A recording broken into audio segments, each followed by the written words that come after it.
Passamos um pouco uma meditação a respeito do evangelho que acabamos de ouvir. São Mateus nos coloca este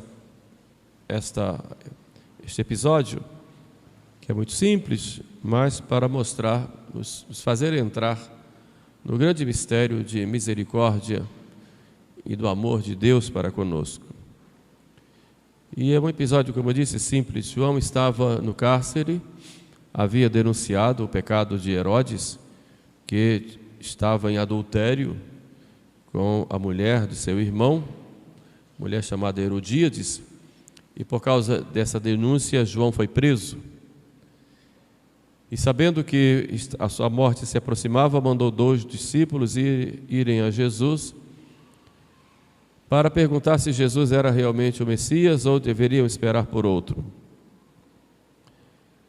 João estava naquela escuridão do cárcere, tinha feito já a sua pregação preparatória. Era uma preparação, poderíamos chamar, muito severa, alguns diriam dura, mas era severa no sentido de que mostrava, primeiro, por um lado, a fealdade do pecado e, por outro, a necessidade da conversão por causa da justiça de Deus. O machado está posto à raiz das árvores, ele dizia, e toda árvore que não der bom fruto será cortada e lançada fora. E não fiqueis dizendo, temos Abraão por pai, porque Deus pode fazer destas pedras muitos filhos de Abraão. E falava que o Messias viria com uma pá na mão para peneirar, e separar e peneirar o trigo da palha e reunir em si o trigo. Era uma pregação que levava o povo à conversão e era necessário porque João estava fazendo o eixo de ligação do Antigo Testamento com o Novo, era o último profeta do Antigo Testamento, estava ali para mostrar realmente a necessidade da conversão para podermos entrar no reino de Deus. E tinha parado de pregar. E quem pregava agora era Jesus. A pregação de Jesus era também uma pregação de conversão. Convertei-vos, porque já chegou para vós o reino de Deus. Mas Jesus usa um método diferente. Um método da acolhida, um método da cura, o método do atendimento de todo o povo, o método da brandura, o método da misericórdia. Quando os fariseus increparam Jesus, dizendo que ele estava comendo com os pecadores, ele dizia que o Filho do Homem veio como um médico para curar e para perdoar. Deus mandou o seu Filho único por amor, não para condenar o mundo, mas para que o mundo fosse salvo por ele. E perdoa uma mulher que foi pega em adultério, vai e não peques mais. Perdoa um paralítico, teus pecados te são perdoados. Cura um leproso, Senhor, se queres, podes limpar-me, quero ser limpo. Ele fica curado. Aquele que tinha a hidropsia, a barriga d'água, vai, está curado. Aquele pai aflito que apresenta o seu filho possesso do demônio, Jesus liberta aquele menino dos demônios e arranca daquele corpo os demônios que faziam tanto mal. Há aquela mulher que há 12 anos sofria de fluxo de sangue, Jesus diz para ela, vai em paz, a tua fé te salvou, tua fé te curou.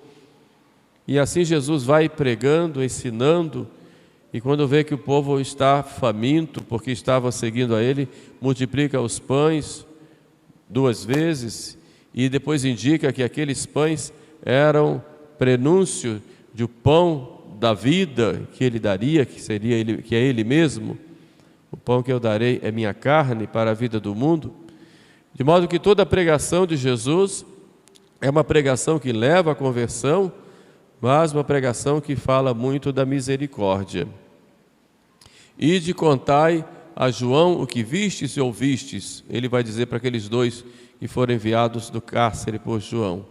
Os cegos veem, os coxos andam, os surdos ouvem, os mortos ressuscitam, e bem-aventurado aquele que em mim não achar ocasião de escândalo. Porque ao encontrar Jesus misericordioso, poderíamos nos escandalizar. Nós queríamos um Cristo que viesse com uma espada e acabasse com toda a maldade do mundo. Seria muito bom. Mas se ele viesse com a espada para acabar com toda a maldade, quem ficaria livre? Ninguém. Nem eu, nem nenhum de vocês. Porque todos somos pecadores. E a gente não entende porque Deus permite o mal, mas Deus tira o mal, do mal Deus tira sempre um bem. E joio e trigo estão misturados no mundo e também na igreja. E Deus vai separar só no fim do mundo.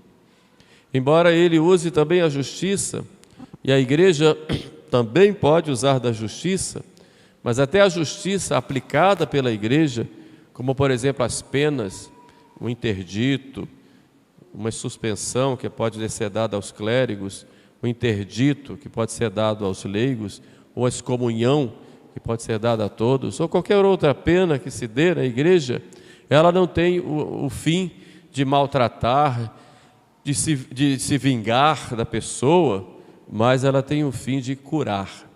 É para levar a pessoa ao arrependimento e, arrependendo-se, a pessoa pedir perdão e aí a sua pena ser remitida, exatamente porque ela se converteu.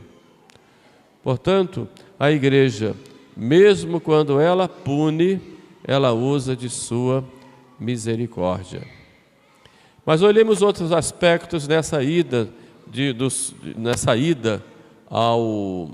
daqueles dois discípulos de João a Jesus. Por que João mandou que eles fossem?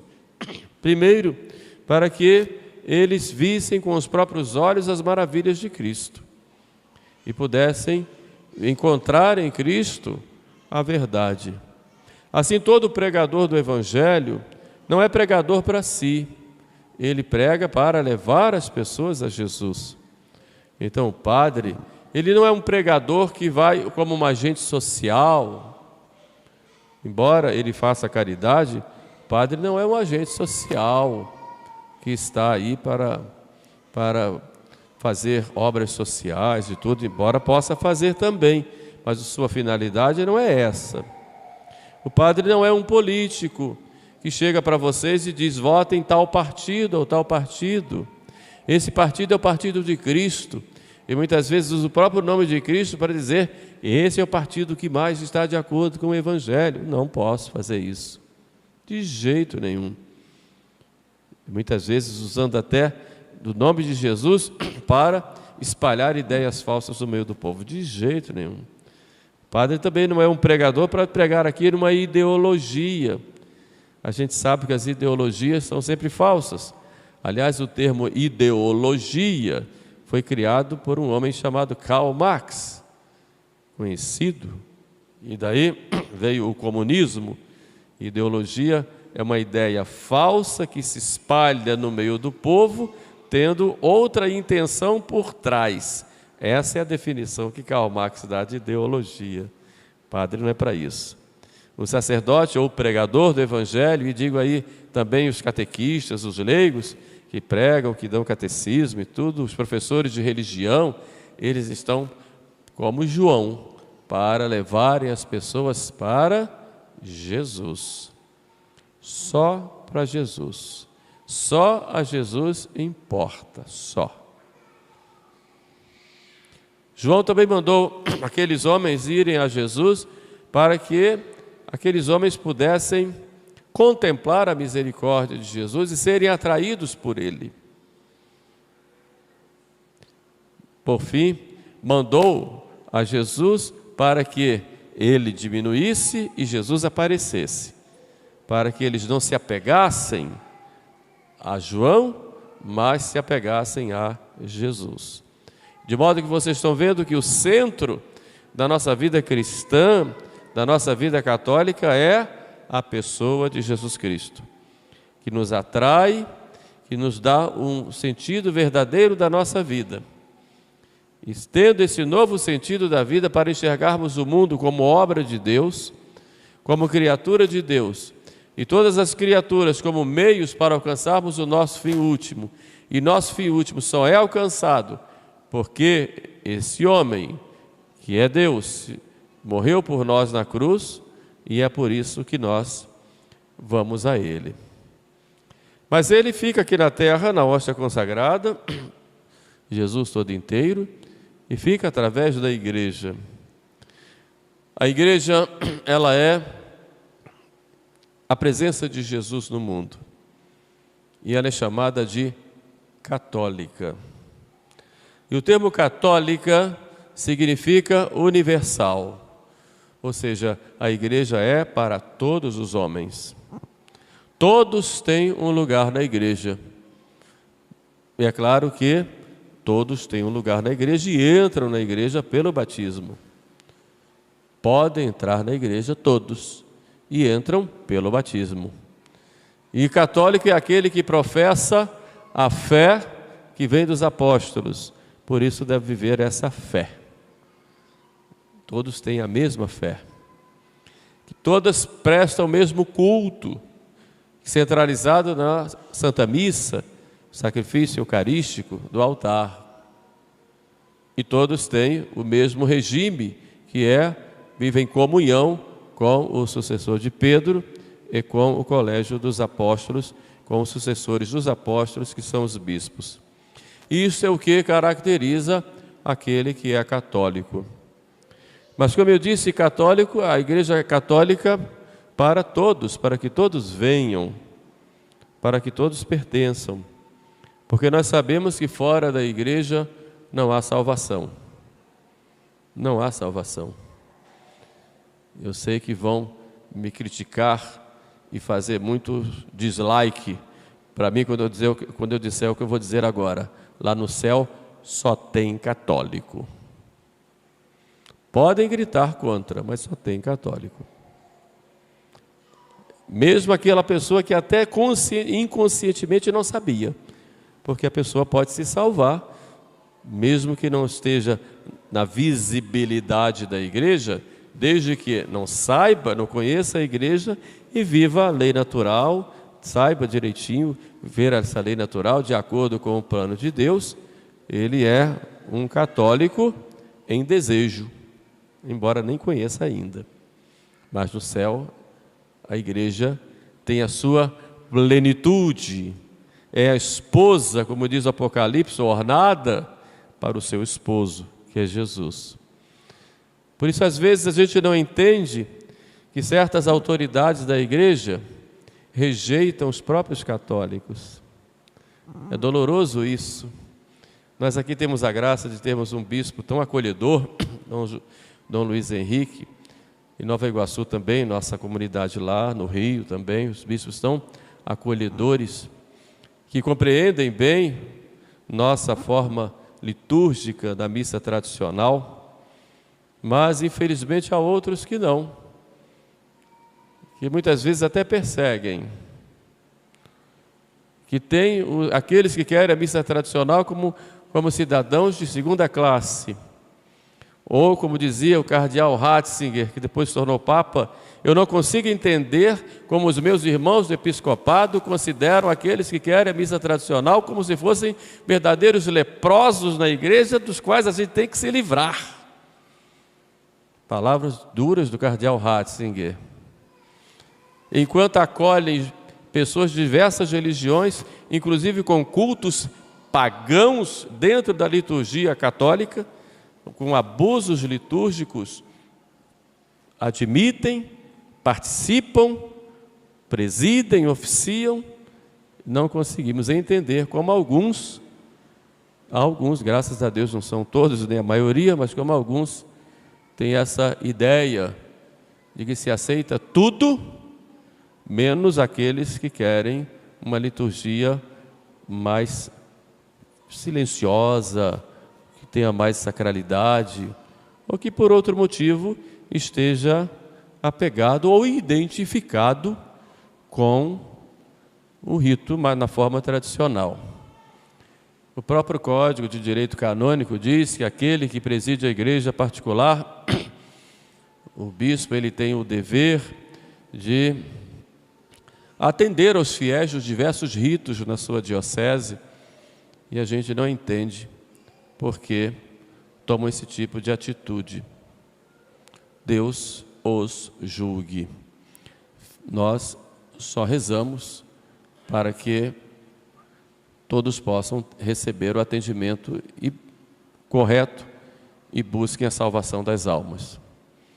Também causa dor aqueles que usam a missa tradicional como um meio de contestação da autoridade, o que é um outro erro, dizendo que só nós temos a verdade, só nós estamos certos, e que a igreja do mundo inteiro se acabou e está reduzida ao pequeno grupo que tem a missa tradicional. O resto são frangalhos. Não é assim. Não tanto o mar, nem tanto a terra. Cuidado. Então não pode-se usar a liturgia tradicional como um meio de contestar a autoridade que foi colocada por nosso Senhor, ou contestar a própria igreja. Isso não é correto. Estamos em tempos realmente difíceis na igreja. Essa presença de Cristo no mundo é de um Cristo sofredor naqueles que são perseguidos fora da igreja, porque são perseguidos pelos inimigos externos, também aqueles que são perseguidos dentro da igreja, aqueles que dentro da igreja se deixam levar pelo demônio e fazem mal às almas, que usam das almas para abusarem de suas consciências. Também, infelizmente, existem grupos dentro da igreja em que seus líderes cometem verdadeiros abusos de consciência, se colocando no lugar de Deus. E digo tudo isso para vocês para que todos nós sejamos maduros na nossa fé, encaremos com maturidade os problemas que nós enfrentamos e busquemos na oração, na penitência, na adoração ao Santíssimo, busquemos o auxílio de Deus para que dentro da igreja possamos ter esses meios, e já os temos, mas possamos ter mais bons exemplos desses meios para alcançarmos o céu, que é o único objetivo. O único objetivo de qualquer luta na igreja é a salvação das almas. O único, não existe outro. Não existe carreirismo de querer estar acima dos outros. Não existe querer eu ter mais ou menos fiéis, ou grupos maiores ou menores. Não. O objetivo é a salvação das nossas almas e é colaborarmos uns com os outros e unidos a nosso Senhor dentro da igreja